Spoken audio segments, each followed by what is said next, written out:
हर हर महादेव साथियों, आप सभी का मेरे चैनल लव यू जिंदगी में तहे दिल से स्वागत है। आप सुन रहे हैं अर्चना वर्मा के लिखिए भी कहानी तुम मेरी जिंदगी हो का 48वां भाग। साहिर की गाड़ी को अपने साथ लिए हुए प्रेम जी अपनी गाड़ी में अर्जुन और अभिज्ञा को लेकर कुलदेवी के मंदिर में पहुंचे। सब गाड़ी से बाहर निकलने लगे तो प्रेम ने अर्जुन को वहीं रोक दिया। पर पापा, लाडो, तुम बाहर अपनी मम्मी के पास जाओ। अर्जुन को कुछ भी बोलने से रोकते हुए प्रेम ने अभिज्ञा को बाहर जाने के लिए कहा। सर हिलाती हुई अभिज्ञा अपने साइड का दरवाजा खोलने लगी। मैं मम्मी से लेकर आती हूँ, अभिज्ञा ने अर्जुन की तरफ देखते हुए कहा। अरे नहीं लाडो, सुनो, प्रेम ने उसे पीछे से आवाज दी।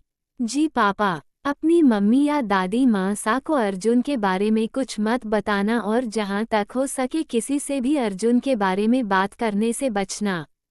समझ गई, प्रेम ने धीरे से कहा। पर भाई सा, अर्जुन की हालत देखते हुए अभिज्ञा कुछ हिचक रही थी। क्या भाई सा, क्या हुआ है? मुझे बिल्कुल सही सलामत हूँ। चुपचाप शांति से जाकर मंदिर में पूजा पर बैठ, वरना यहीं पर 2-3 हाथ मेरे से खा जाएगी। मेरे हाथों में चोट नहीं लगी, पर मेरे हाथों से तुझे चोट बड़ी तेज लगेगी, अर्जुन ने अभिज्ञा को डांटते हुए कहा। प्रेम ने अफसोस से सर हिलाया। तुम अपने भाई सा की चिंता मत करो, मैं अभी यहीं पर हूँ, जाओ अपना ब्लेजर उतारो, प्रेम ने अर्जुन से कहा। पापा मैं ठीक हूँ, मुझे कुछ नहीं हुआ। तो मैंने कब कहा कि तुम्हें कुछ हुआ है? टी शर्ट पर भला ब्लेजर कौन पहनता है? सारे फैशन का कबाड़ा निकाल कर रखे हो। प्रेम अर्जुन के मुंह से उगलवाना चाहता था। वो बस गाड़ी में रखा हुआ था और कुछ मन किया तो फैशन का फ्यूजन बना लिया। क्यों, अच्छा नहीं लग रहा है क्या? अर्जुन ने दांत दिखाते हुए पूछा। अच्छे लोगों पर हर चीज अच्छी लगती है। उनके कपड़े उनकी पर्सनैलिटी को जिद नहीं करते, बल्कि जिस कपड़े को वो छू देते हैं उसकी कीमत बढ़ जाती है। ये कहने की जरूरत नहीं है। पर सच सच बता दो कि फैशन का फ्यूजन बना लिया है या फिर मुझे बना रहे हो? प्रेम ने अर्जुन के चेहरे पर अपनी नज़र जमाते हुए पूछा। प्रेम की आंखें अर्जुन की आंखों से उतरकर उसके दिल का हाल जान लेती, इस कारण अर्जुन अपनी नज़र झुका लिया। ऐसा कुछ नहीं है पापा। तो फिर कैसा है? लोग काम पढ़ने पर गधे को बाप बनाते हैं और तुम बाप को ही गधा बना रहे हो। प्रेम ने इस बार कुछ हल्के गुस्से से पूछा। अर्जुन ने मुंह बना लिया। जो कहा है वह करो, प्रेम ने डांटते हुए अर्जुन को कहा। अर्जुन ने मुंह बना रहा था लेकिन ब्लेजर नहीं उतार रहा था। आखिरकार अर्जुन का ब्लेजर उतारने के लिए प्रेम ने अपना हाथ आगे बढ़ा दिया तो अर्जुन ने बीच में ही उसका हाथ पकड़ लिया। पापा अभी नहीं, अभी प्लीज पूजा कर लीजिए, उसके बाद मैं खुद आपको दिखा दूंगा। आपको नहीं दिखाऊंगा, आपसे नहीं बताऊंगा तो किसके पास कहने जाऊंगा?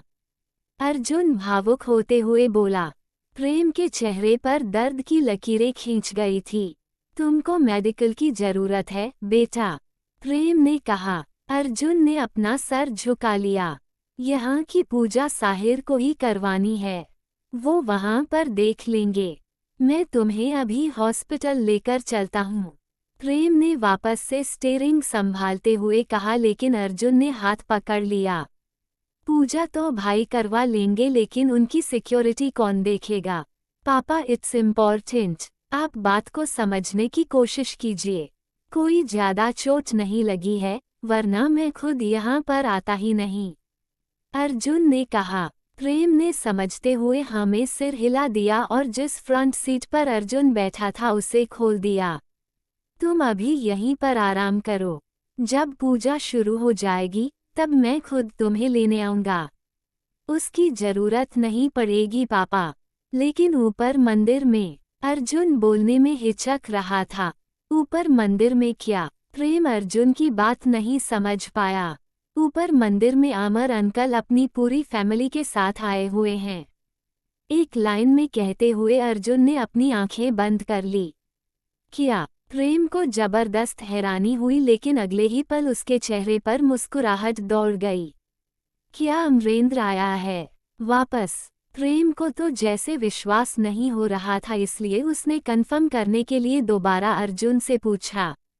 अर्जुन ने हाँ में सिर हिलाया, लेकिन प्रेम के चेहरे पर फैले हुए खुशी के रंग उसे कुछ और ज्यादा ही उलझा गए थे। ऐसा क्या रिलेशन है हमारा उनसे, जो भाई को भी पता है, पापा भी खुश हो रहे हैं, पर बड़ी बुआ सा इनका नाम भी नहीं सुनना चाहती हैं। अर्जुन उलझ रहा था। तुम अपना ध्यान रखना, और अगर किसी चीज की जरूरत होगी तो तुरंत मुझे फोन कर देना। मैं ऊपर देख कर आता हूँ, कहीं अमरेंद्र को देखकर बुआ सा गुस्सा न हो जाए। पता नहीं बुआ सा अमरेंद्र को माफ करेगी भी या नहीं, प्रेम ने कहा। अर्जुन ने हाँ में सिर हिला दिया। अर्जुन का ध्यान रखने के लिए सिक्योरिटी इंचार्ज को कहकर प्रेम कुल देवी के मंदिर की सीढ़ियां चढ़ने लगा। इधर साहिर अपनी गाड़ी से निकलकर तेजी से जागृति के साथ आगे आगे सीढ़ियां चढ़ रहा था। जिंदगी बेचारी पीछे रह गई थी तो अभिज्ञा ने जिंदगी को ज्वाइन कर लिया था। क्या मेरे चेहरे पर कुछ लगा है? जिंदगी ने अभिज्ञा की तरफ देखते हुए मासूमियत से पूछा। अभिज्ञा ने एक कदम पीछे हटकर जिंदगी के चेहरे का गौर से जायजा लिया और ना में सिर हिला दिया। तो क्या मैं सुंदर नहीं लग रही? जिंदगी ने कुछ उदास होते हुए पूछा। ये तुमसे किसने कहा? तुम तो हमेशा से ही सुंदर लगती हो, लेकिन मुझे तो पता ही नहीं था कि इन कपड़ों में तुम इतनी सुंदर भी लग सकती हो। अगर मैं लड़का होती ना तो भाई सा से पहले तुमसे शादी कर लिए रहती। अभिज्ञा ने जिंदादिली के साथ कहा। तो फिर राणा सा मुझे छोड़कर जागृति बाईसा के पीछे पीछे क्यों चल रहे हैं? जिंदगी ने नीचे से ऊपर सीढ़ियों की तरफ देखते हुए कहा। तुम्हारा कुछ नहीं हो सकता जिंदगी। अभिज्ञा ने अपना सर पकड़ लिया। क्यों? क्योंकि बेवकूफ लड़की, तुम यहाँ से जाने के बाद किसी अच्छे डॉक्टर से मिलकर अपनी आंखें चेक करवा लेना। अभिज्ञा को समझ में ही नहीं आ रहा था कि वह जिंदगी को क्या कहकर बोले। अब तो रिश्ता भी बदल गया था, वरना और कोई समय होता तो वह जिंदगी को 10 बात सुना चुके रहती।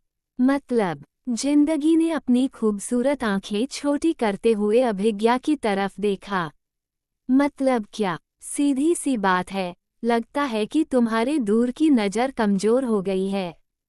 अब पक्का तुम्हें चश्मा लगेगा। मेरी प्यारी सी बेवकूफ भाभी सा, दिखाई नहीं पड़ रहा है क्या? आपके राणा सा जागृति के पीछे पीछे नहीं चल रहे हैं, बल्कि यह सड़ी गली जागृति आपके राणा सा के पीछे पीछे चल रही है। और यह भी तुम्हारी ही गलती है। अभिज्ञा ने जैसे कुछ जताते हुए जिंदगी से कहा। मेरी गलती है? जिंदगी ने हैरान होते हुए पूछा। हाँ, अभिज्ञा ने फुल कॉन्फिडेंस के साथ कहते हुए हाँ में सिर हिला दिया। क्या? जिंदगी ने पूछा। अब ये भी मैं ही बताऊं? तुम्हारे राणा सा तुम्हारे पति हैं, और अपने पति को अपने साथ कैसे रखना है ये तो उनकी पत्नी ही जानेगी ना। मेरे तो वह भाई सा है।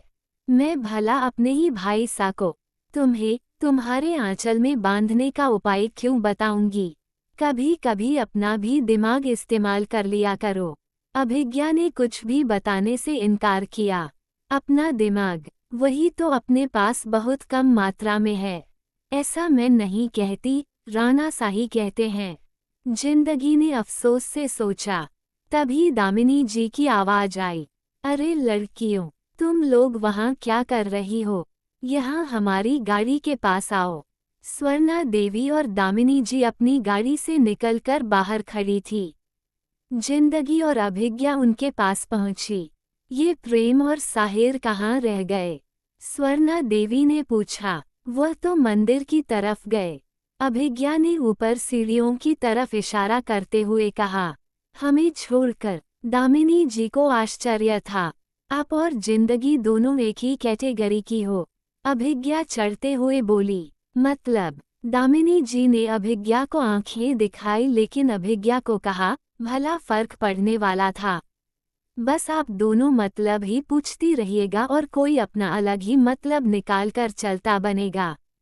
अपने हस्बैंड के कदम से कदम मिलाकर चलती नहीं और ऊपर से कहोगी कि हमें छोड़कर चले गए हैं। अभिज्ञा ने मुंह बनाते हुए कहा। दामिनी जी और जिंदगी ने बड़ी बड़ी आंखें करके अभिज्ञा की तरफ देखा, जो अब इन दोनों को हैरान परेशान छोड़कर स्वर्ण देवी के साथ आगे मंदिर की तरफ बढ़ रही थी। चलिए काकी सा, हम भी चलते हैं, जिंदगी ने कहा। हाँ, आगे चाहे पीछे, जाना तो सबको मंदिर ही है, लेकिन अपनी तो बीत गई जिंदगी। पर जिंदगी, तुम्हारी जिंदगी तो अभी पूरी पड़ी है। तुम तो कम से कम साहिर के कदम से कदम मिलाकर चलना सीख लो। अपने कुछ भारी होते हुए बदन को संभालते हुए दामिनी जी ने जिंदगी को मशवरा दिया। जिंदगी बेचारी सांस लेते लेते रह गई, पर ऊपर मंदिर में जो कुछ होने वाला था उसको देखकर सबकी भी सांसें उखड़ने वाली थी। इसे जानने के लिए बने रहे अगले भाग तक। तब तक के लिए वीडियो को लाइक और चैनल को सब्सक्राइब करना मत भूलिएगा। खुश रहिए, स्वस्थ रहिए, मस्त रहिए, हंसाते रहिए, खेलते रहिए और यही यूट्यूब पर मिलते रहिए। मिलते हैं अगले भाग के साथ। हर हर महादेव।